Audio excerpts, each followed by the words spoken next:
Who am I?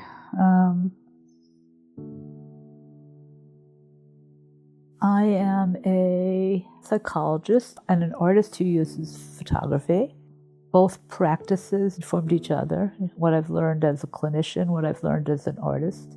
What I aim for is to create experiences that people will engage with their own awareness of their own vulnerability, hurt, and injury, and that of others, but in a way that they feel recognized or acknowledged in the experience.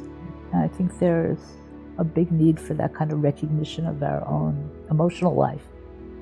This latest project is about the hurt and the wounded and the pain of our planet and the environment.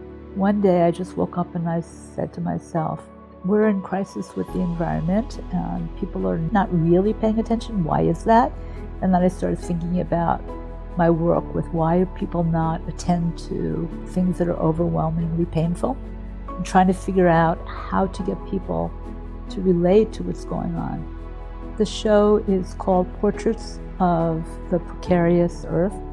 There's going to be a grid of collection of 50 images. There's going to be an installation where I communicate with a 19th century landscape artist. Unlike the salon landscape artists have these beautiful, I'm putting in vanishing environments. So I'm going to use my own hand to kind of destroy a little bit the landscapes. It's almost to make a comment about my neglect of the environment. Another subset of this called ancient trees, and that came up when I was in Japan, and these trees are protected.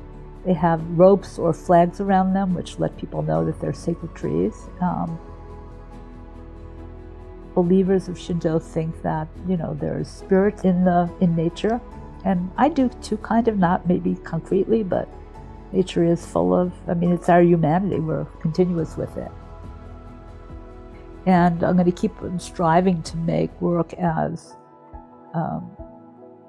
as holding and containing and aesthetically beckoning as them. So is that spiritual? I guess so. In the photographic beauty that I'm trying to attain in these photographs for this museum show, that's kind of like the superficial level.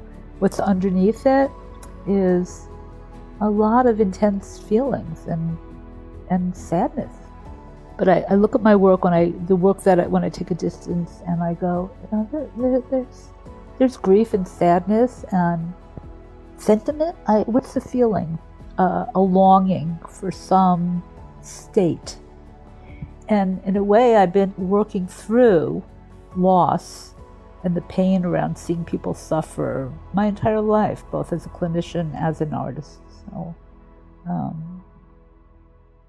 that's who I am.